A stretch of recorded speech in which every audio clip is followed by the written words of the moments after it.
의외의 사람들이 교회에 다니는 경우가 있어요. 물론 제가 전도를 할 때는 절대 교회 안 다닐 것처럼 이야기하고 내가 교회 다니면 내 손에 장을 지진다 이런 분들이 시간이 지난 다음에 교회 잘 다니시는 경우를 많이 봤어요. 물어봅니다.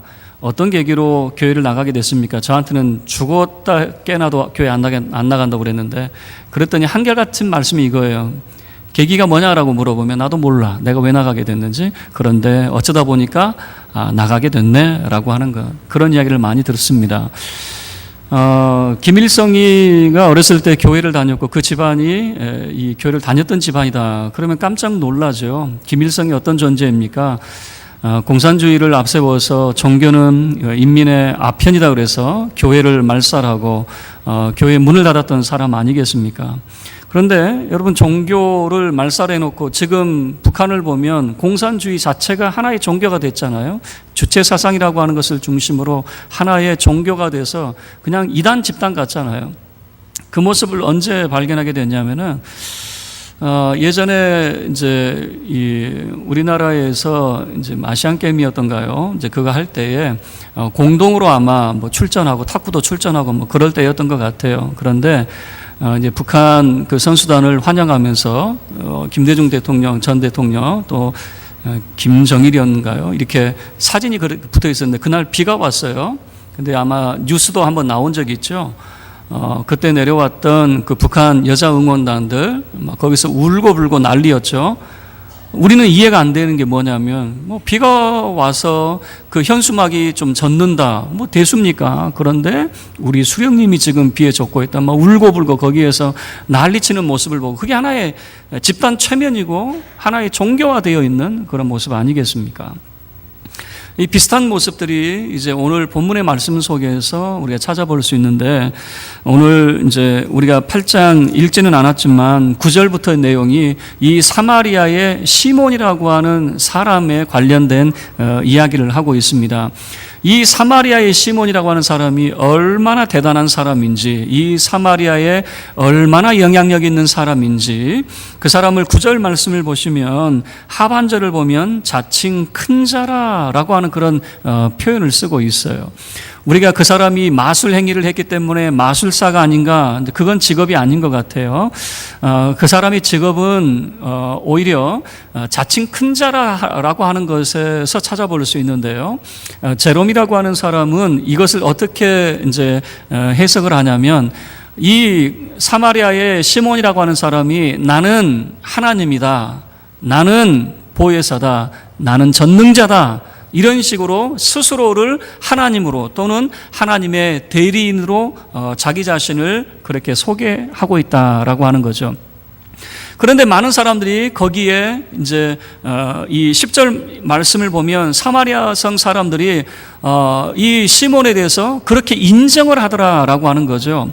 여러분, 제가 아무리 막 우긴다고 해서 우긴다고 되는 것이 있고 안 되는 것이 있죠. 내가 이 자리에서 내가 정우성처럼 생겼습니다 라고 우긴다고 해봐요. 그거 봐요. 아무도 반응 없잖아요. 내가 우긴다고 해서 되는 게 있고 안 되는 것이 있죠. 그런데 이 사람이 자칭 큰 자라고 했을 때 10절 말씀을 보면 사마리아 성 사람들이 낮은 자부터 높은 자까지 그를 따랐다라고 하는 겁니다. 그리고 그 사람에 대해서 칭송하기를 뭐라고 칭송하냐면, 이 사람은 크다 일컫는 하나님의 능력이다. 그 사람의 손을 통해서 나타나는 일들이 바로 하나님의 능력이다라고 시몬을 인정했다라고 하는 거죠. 그러면 도대체 이 시몬이 어떻게 사마리아 성 사람들이 자기를 따르게 만들고 그런 신적인 존재로 인정하게 만들었느냐? 그게 바로 이 마술이라고 하는 행위를 통해서 그렇게 했다라고 하는 것이죠. 이 마술이라고 하는 것이 이제 긍정적인 측면과 부정적인 그런 측면이 있습니다. 먼저 이 긍정적인 측면을 생각을 하면요, 이 마술이라고 하는 것이 다른 번역으로 보면 이 예수님께서 탄생하실 때 동방의 박사들이 오지요.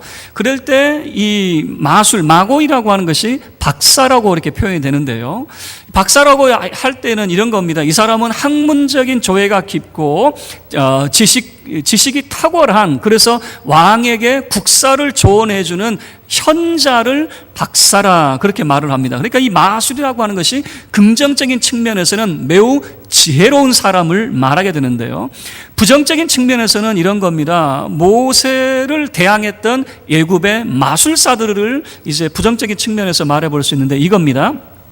진리를 흉내내고 그리고 진리를 가장한 그런 모습들이 마술사라고 하는 것에서 드러나는데요, 예를 들어서 모세가 지팡이를 가지고 뱀으로 만들었습니다. 이것을 흉내낸 사람들이 애굽의 마술사들이었습니다.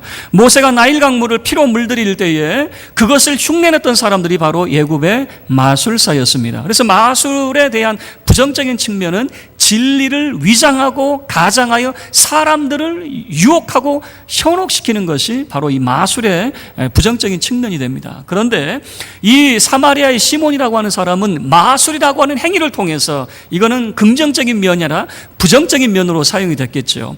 그는 마술이라고 하는 이 행위를 통해서 사람들을 현혹시키고 그리고 진리를 가장해서 자기를 따르도록 만들었던, 그런데 놀라운 것은 11절 말씀을 보면요, 이것이 잠깐 일시적인 현상이 아니라 매우 오랜 시간 지속되었다라고 하는 것이죠.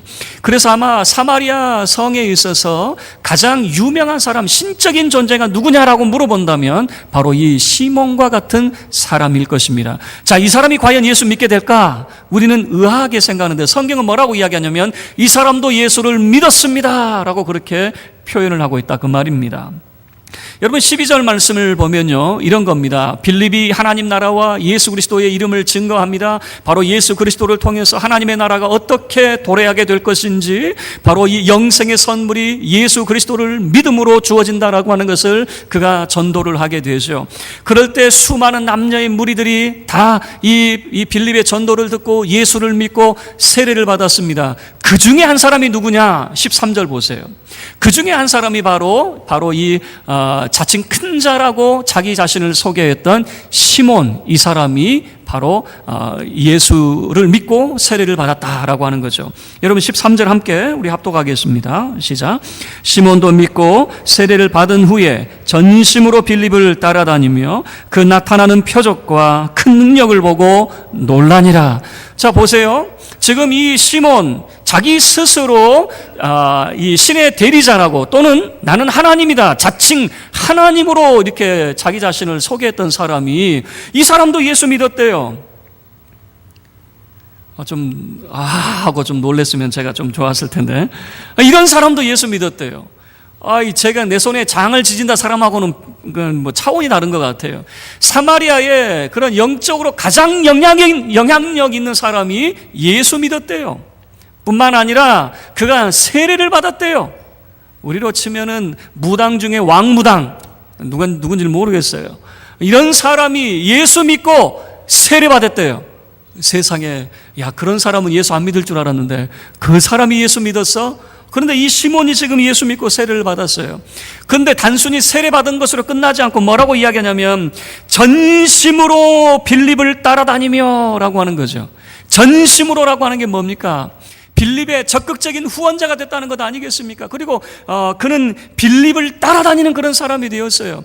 많은 사람이 자기의 추종자였는데 이제 빌립이 나타난 이후에 이 시몬도 빌립의 추종자가 되었다라고 하는 것을 보여주는 것 아니겠습니까? 그런데 왜 따라다녔느냐라고 그 이유를 찾자면 13절 하반절에서는 이렇게 소개를 하고 있는 거죠. 그 나타나는 표적과 큰 능력을 보고 놀라니라. 그 마술의 행위를 통해서 자기는 위장하고 자기가 하는 것은 가짜겠죠. 그런데 예수 그리스도의 이름으로 참된 것을 전파하고 참된 그런 치료의 역사를 나타내는 빌립을 보고 아마 깜짝 놀랐겠죠. 그리고 전심으로 그를 따라다니는데, 여기서 우리가 놓치지 말아야 될 것은 이 시몬이 예수 믿었습니다, 세례를 받았습니다, 정말로 이 사람이 참된 회심자였느냐라고 물어본다면, 자, 지금부터 우리가 퀘스천, 질문을 던져야 된다라고 하는 겁니다. 이 사람이 무엇 때문에 예수를 믿고 세례를 받았는가? 13절에서는 이렇게 표현하고 있는 거죠. 그 나타나는 표적과 큰 능력을 보고라고 하는 거죠. 여러분, 예수 그리스도를 마음에 영접하고 그가 주시는 참된 평안과 영생의 선물에 대한 관심이 아니라 그는 눈에 보이는 관심을 따라다녔다라고 하는 것을 보여주고 있는 거죠. 여러분, 여기에서 우리가 기억해야 될 것은 우리도 별반 다르지 않더라 그 말입니다. 우리의 신앙도 별반 다르지 않아요. 내 삶 속에 뭔가 나타나야지만이 하나님을 인정하고 하나님을 따르려고 하는 태도가 있다면 이 시몬과 다를 바 무엇이겠느냐라고 하는 거죠. 자, 그의 회심에 대한 진정성에 대해서 이제 14절부터 다시 한번 우리가 살펴봐야 됩니다. 사마리아가 이 회심을 했다, 예수를 믿고 세례를 받았다라고 하는 소문이 이제 예루살렘 사도단에게 이제 전파되었습니다. 그래서 예루살렘 사도단에서 결정을 내립니다. 저 사마리아에 가서 한번 알아보시오. 그래서 베드로와 요한을 보내게 됩니다.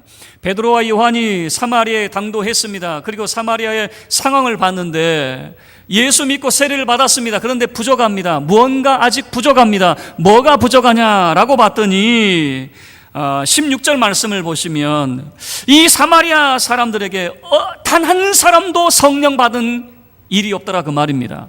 단 한 사람에게도 성령이 내린 적이 없어요. 여러분, 그래서 베드로와 요한이 무엇을 하게 되냐면 15절 말씀을 보시면요, 베드로와 요한이 이 사마리아 사람들에게 성령이 임하기를 기도했다라고 하는 거죠. 여러분, 성령이 임하심이 어디에서 여러분 경험되었습니까? 바로 이 예루살렘이라고 하는 곳에 성령이 강권적으로 역사하게 되고 교회가 태동이 되어졌죠. 그런데 이 사마리아는 예수를 믿기는 했는데 아직 성령이 무엇인지도 모르고 성령에 대한 경험이 없어요. 그래서 베드로와 요한이 하나님 앞에 기도하는 것은 이들도 성령 받기를 원합니다라고 하는 것이죠. 이건 놀라운 변화예요. 왜 놀라운 변화냐면 유대 사람들은, 사마리아 사람들은 구원받으면 안 되는 사람으로 여기고 있었거든요. 이 유대인들이 구원받은 건 괜찮은데 저 사마리아 사람들은 이방 사람과 똑같은 거예요. 그래서 사마리아 사람들이 예수를 믿었어? 그런 일이 있어? 그런데 베드로와 요한이 지금 성령 받기 위해서 기도하는 것은 무엇이냐면 바로 이런 겁니다. 이 사마리아 사람들도 구원받은 하나님의 백성 되기를 원하는 것이죠. 다시 이야기하면 우리는 유대인, 너희는 사마리아 사람이라고 하는 이원론적인 사고가 아니라 너희들도 바로 우리와 똑같은 하나님의 구원받은 백성이다라고 하는 한 형제요, 한 자매라고 하는 의식이 그들 가운데 있는 거죠. 만약에 이런 의식이 없었다면 사마리아에 성령 받기를 기도하지 않았을 거예요. 그런데 베드로와 요한은 기도합니다. 이 사마리아에도 성령이 임하게 하여 주옵소서. 저들도 하나님의 구원받은 백성, 예수 그리스도 안에 영생의 선물을 받은 주의 백성 되게 하옵소서라고 하는 것이겠죠. 그런데 놀라운 일이 벌어집니다. 이 사마리아 사람들이 베드로와 이 요한이 안수할 때에 그들이 성령을 받는 거죠. 이것을 누가 봤냐면 시몬이라고 하는 사람이 봤어요. 엄청 충격이었나 봐요. 여러분, 이 시몬에게 있어서는 빌립도 대단한 사람인데 이 빌립보다 더 대단한 사람들이 바로 이 베드로와 요한 아니겠습니까? 얼마나 충격이었는지 나중에 이 시몬이라고 하는 사람이 돈주머니를 준비합니다. 거기에 돈주머니에 은화를 가득 채워가지고 베드로와 요한을 찾아갑니다. 그리고 그 돈을 쭉 찔러주면서 이 돈이 무슨 돈입니까? 라고 물어볼 때에 제안을 하는 거죠. 돈을 쭉 찔러주면서 뭐라고 제안하냐면 보세요. 19절입니다. 19절 우리 함께 합독하겠습니다. 시작. 이르되 이 권능을 내게도 주어 누구든지 내가 안수하는 사람은 성령을 받게 하여 주소서 하니. 자, 돈을 찔러주는 목적이 여기에 소개가 되고 있죠. 왜 찔러줬어요? 이 권능을 내게도 주십시오. 여러분, 지금 이 시몬이라고 하는 사람은 마술의 행위를 통해서 사람들을 현혹시켰는데 아마 이렇게 생각을 했던 것 같아요. 지금 베드로와 요한이 안수할 때 성령이 임하는 것도 어떤 마술적인 행위가 아닐까, 어떤 트릭이 아닐까. 그래서 이 권능을 내게 주어라고 하는 표현은 이런 의미도 담겨져 있는데요. 그 기술 나에게 좀 파시오라고 하는 거죠. 그 마술적인 기술을 내게 좀 팔아서 나도 써먹을 수 있게 좀 해주시오 라고 하는 그런 의도가 그 속에 담겨져 있는 것 같아요. 지금 이 시몬이라고 하는 사람은 전적으로 어떤 의도에서 접근을 하고 있냐면은 이 하나님의 은사에 대한 부분을 사유화하려고 하는 것이거든요. 이 권능이 내 것이 되어서 내가 안수하는 사람들은 다 성령 받게 해달라. 여러분, 저도 이 젊은 청년 때 이 기도를 했던 것 같아요. 막 은사주의, 제 어렸을 때만 하더라도요, 뭐 기도원 운동이 막 벌어질 때거든요. 매주 목요일마다 산에 올라가서 기도원 올라가서 기도하고 뭐 그럴 때니 여러분 뭐 불붙는 청춘 아세요? 마음속에는 막 하나님의 은혜로 막 가득 채워져 가지고 하나님 앞에 기도할 때 하나님 내게도 은사 주셔 가지고 내가 손을 얹으면 병도 막 낫고요, 귀신도 퍽퍽 막 나가고요. 그런 기도 저도 해본 것 같아요. 그 의도가 무엇인지는 저도 궁금해요. 어떤 의도로 내가 그렇게 했는지. 그런데 이 비슷한 이야기를 저도 하나님 앞에 구했던 것 같아요. 이 권능을 내게 주십시오. 그래서 내가 안수하는 사람들은 다 성령 받게 해주시오. 여러분, 이게 소위 그래서 이제 이 사건 때문에 사이먼이라고 하는 그런 용어 하나가 등장이 됩니다. 이 사이먼이라고 하는 것은 뭐냐면 이 시몬이 돈 주고 살려고 했던 이 행위를 통해서 성직 매매를 표현하는 말이 바로 이 사이먼이라고 하는 표현이거든요. 성직 매매라고 하는 거예요. 여러분, 내가 돈 주고 샀어요. 그러면 어떻게 할 것 같아요? 나는 비록 돈 주고 샀지만 내 사역은 선하고 거룩할 거예요? 아니면 더 악랄한 사람이 될까요? 여러분 한번 생각을 해보세요. 여러분 한번 자유로 한번 생각을 해보세요. 나는 비록 돈 주고 샀지만 그래도 나는 깨끗한 나는 존경이 될 거야, 이럴까요? 아니면 내가 드린 돈이 얼만데 싹 걷어가야지, 이럴까요? 여러분, 이 성직매매는 그래서 위험한 거예요. 자기가 이 하나님 앞에 드린 돈이 아니라 그건 투자한 돈이라 반드시 그것을 다시 회수하려고 생각을 하거든요. 더 엄청난 그런 돈을 회수하는 거죠. 뇌물이 왜 무섭냐면, 뇌물이라고 하는 것, 여러분이 100을 줬다면, 뇌물을 내가 100을 줬다면 1000을 내가 얻기 때문에 100을 줄 수 있는 것이거든요. 자, 이 시몬이 그렇게 돈을 주고 그 은사를 살려고 했을 때 베드로에게 책망과 저주를 받게 됩니다. 베드로가 이 시몬을 향해서, 그런데 여러분, 베드로의 원래 이름이 뭐냐면 시몬이라고 하는 이름이죠. 그도 시몬이었어요. 요나의 아들 시몬이었어요.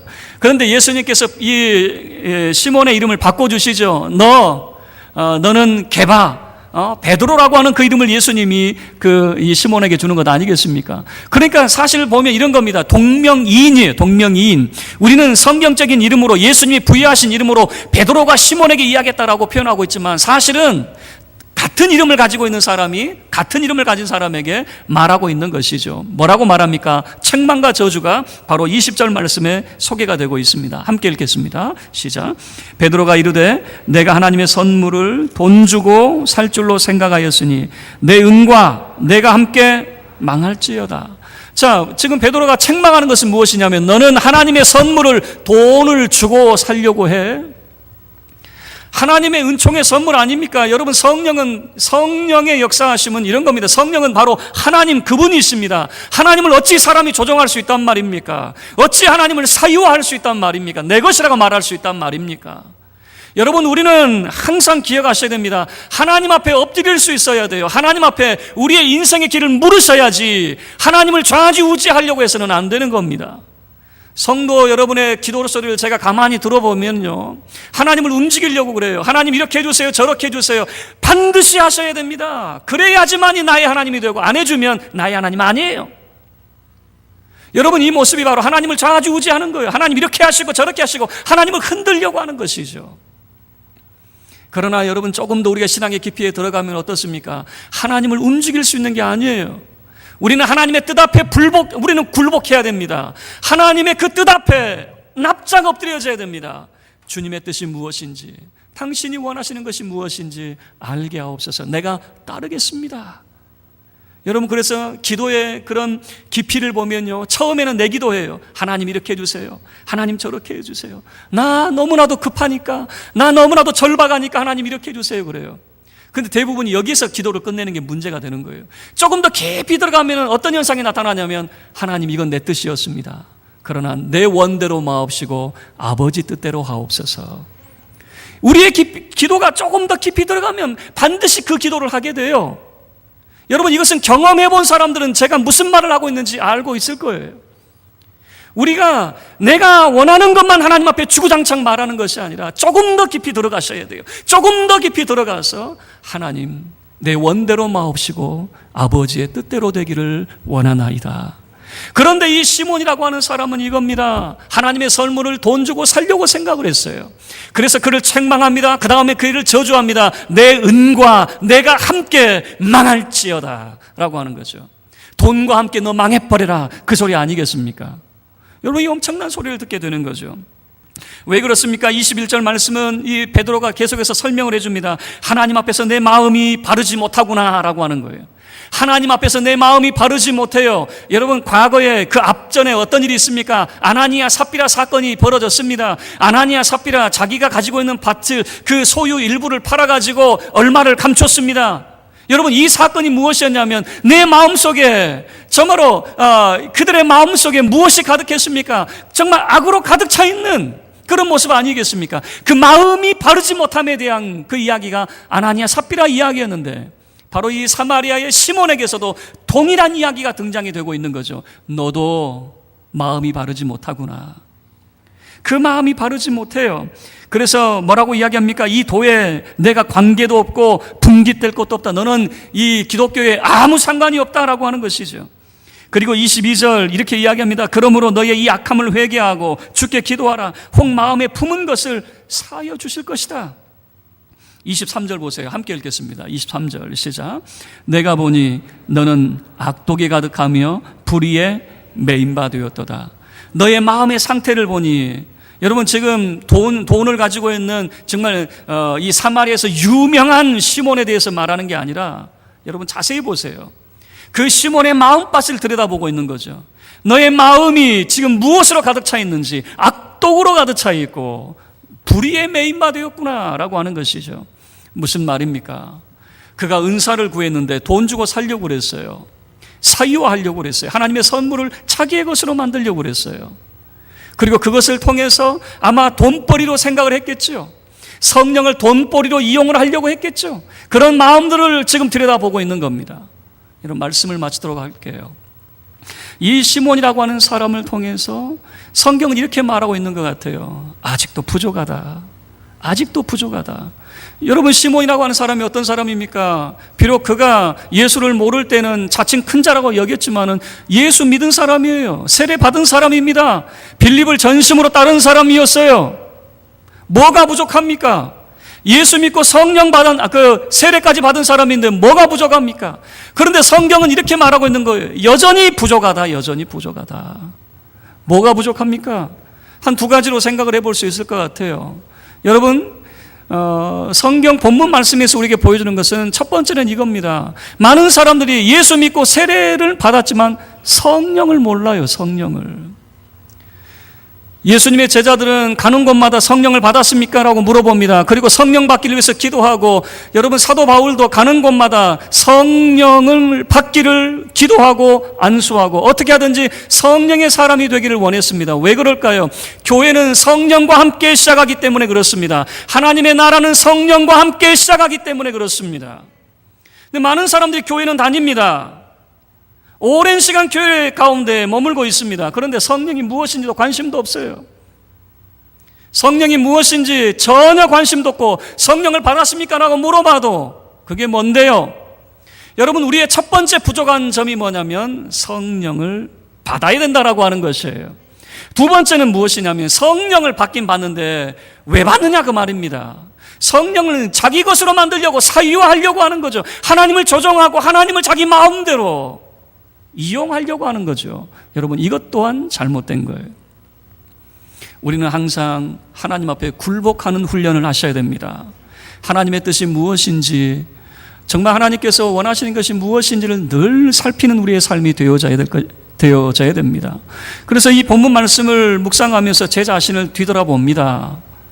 제가 이제 제목으로 아직도 부족하다라고 제목을 잡았는데 제 자신이 그런 것 같아요. 아직도 부족해요. 신앙생활을 십수년간 해오고 있지만은 아직도 부족하다라고 하는 것을 느끼게 됩니다. 왜 그럴까요? 내 마음의 밭을 들여다봤어요. 여러분의 마음의 밭을 한번 들여다보세요. 외적으로 드러나는 거, 내가 교회를 위해서 무엇하고, 내가 어떤 사역을 하고, 어떤 수고를 하고, 이건 눈에 다 보이는 것들입니다. 그러나 눈에 보이지 않는 부분이 있어요. 그것은 나 자신 외에는 알 수 없어요. 다른 사람들은 들여다볼 수 있는 게 아니잖아요. 한번 들여다보세요. 여러분의 마음의 밭이 어떠한지. 여러분의 마음의 밭이 하나님의 은혜로 그렇게 정결함으로 채워져 있는지, 아니면 시몬과 같이 불의에 매인 바 되고 악독으로 가득해 있는 그런 모습은 아닌지. 여러분 한번 보세요.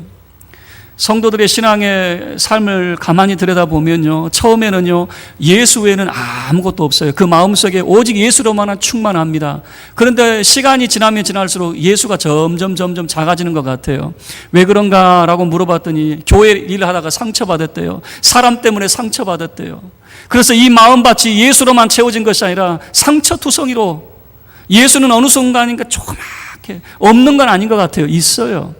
그 마음밭에 예수님은 어느 한켠에 자리는 잡고 있는데 이 마음밭이 어느 순간인가 변질되어져 버리는 거죠. 온통 상처받아가지고 그걸로 끝나는 게 아니라 그 상처가 증오로 변질이 되어버리는 거죠. 미움으로 변질이 되어져 버리는 거죠. 그래서 이 마음밭이 어느 순간 변해버린 거예요. 불의에 매인바되고 악독으로 가득 차버린 그런 마음이 되어버린 거죠. 그런데 더 심각한 건 뭐냐면 그 사실 자체도 인지하지 못한다고 하는 거예요. 왜냐하면 한 번도 들여다본 적이 없거든요. 내 마음의 상태가 어떠한지 한 번도 들여다본 적이 없기 때문에 몰라요. 내가 하나님 앞에 지금 어떤 모습인지를 모르는 거죠. 여러분 한번 들여다보세요. 여러분의 마음이 어떠한지. 과연 여러분의 마음이 예수 그리스도로 가득 채워져 있는지, 아니면 어느 순간 예수님은 저 한켠에 밀려나 있고 정말 시기와 증오심과 미움으로 세상을 향한 한탄으로 가득 차 있지는 않는지. 여러분, 이 마음밭이 다시 주께 향한 신실함과 진실함과 거룩함으로 채워지기를 주의 이름으로 축원합니다.